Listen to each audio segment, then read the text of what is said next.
Paul Manafort Chip Somodevilla, Getty Images Former Trump campaign chairman Paul Manafort filed a motion Friday to suppress key evidence the special counsel Robert Mueller obtained against him last May.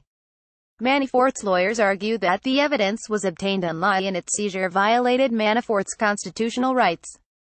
One legal expert said it is highly unlikely Manafort's motion will succeed, given an important exception, called inevitable discovery, to the rules governing searches and seizures. Friday's motion comes after Mueller's office threw a wrench last week into the two main pillars of Manafort's defense strategy.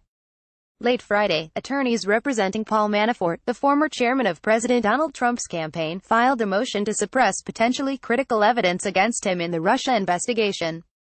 FBI agents working for the special counsel Robert Mueller obtained the evidence last May from a storage locker in Alexandria, Virginia that belongs to Manafort's consulting firm, Davis Manafort Partners, Inc.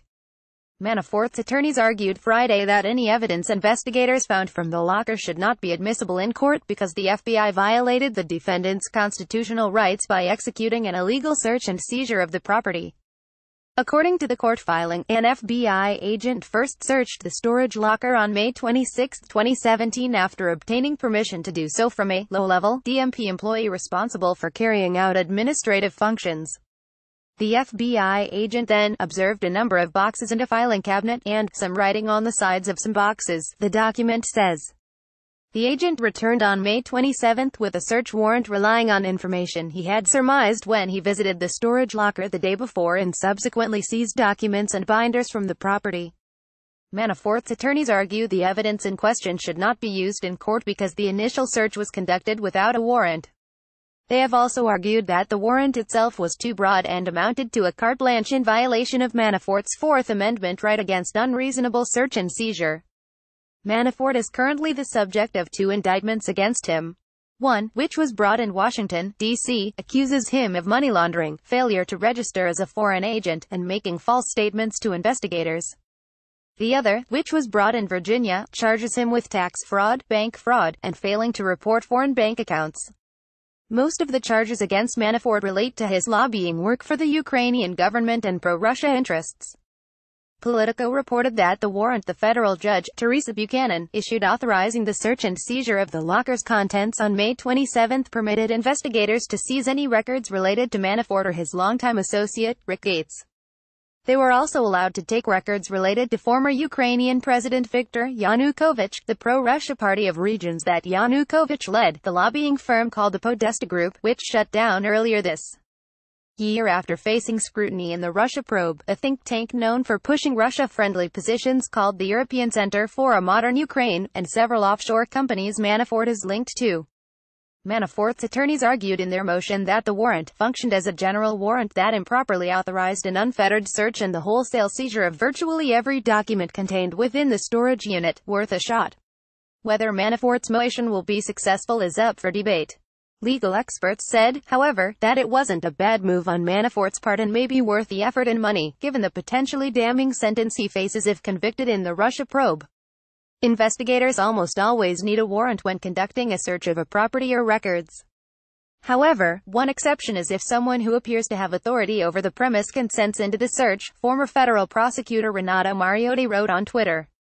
In Manafort's case, the person who consented to the search was listed on the property's lease, which could pose a setback for the former Trump campaign chairman. What matters is not whether he actually had authority to consent to the search, Mariotti said. The legal test is whether it was reasonable for the FBI to believe he had authority to consent to the search. That's a problem for Manafort because, on its face, he seems like he had authority. Another potential problem for Manafort is an exception, called inevitable discovery, to the rules surrounding search warrants, Mariotti said. Inevitable discovery is a legal doctrine that allows evidence of a defendant's guilt that may otherwise be considered inadmissible to be used against them in court. Mariotti highlighted a few reasons why that exception may apply in Manafort's case. For one, he said, the FBI was aware of the storage locker's existence before the agent conducted the initial search on May 26. Second, the DMP employee who consented to the search told the investigator what was inside the unit, meaning that the initial search simply confirmed what the agent had been told by the DMP staffer. If Mueller can show, by a 51% standard, not beyond a reasonable doubt, that he would have obtained the warrant without that quick look by the FBI agent, Manafort loses his motion, Mariotti said. Burden for the defendant is very high if they seek to suppress evidence by arguing that a search or seizure was unlawful, he added. Usually there needs to be a false statement or omission that would have caused the judge not to sign the warrant. Mueller throws cold water on Manafort's defense strategy. Robert Mueller. Alex Wong, Getty Images. Manafort has pleaded not guilty to all the charges against him, and Friday's motion comes as he continues mounting an aggressive defense in the Russia investigation. In particular, Manafort's lawyers have argued that the charges against him, which center around his Ukraine lobbying work, should be dropped for two reasons. They do not relate to the focal point of the Russia probe, whether the Trump campaign colluded with Russia. Mueller's mandate itself is too broad. But Mueller's office filed new documents last week that threw a wrench into both pillars of Manafort's defense strategy. The filing included a private memo Deputy Attorney General Rod Rosenstein sent to Mueller last year, which said the special counsel is authorized to investigate at least two threads as it relates to Manafort: allegations of criminal activity arising from his work in Ukraine, and allegations that he colluded with Russian officials as Russia was trying to meddle in the 2016 U.S. election.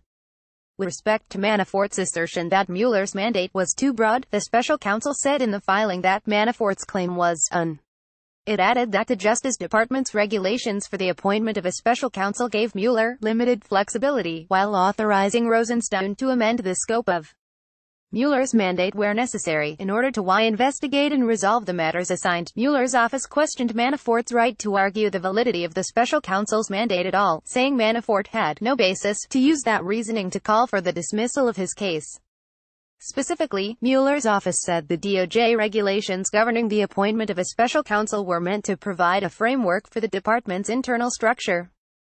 It said the regulations unequivocally state that they are not meant to create any enforceable rights in a criminal proceeding.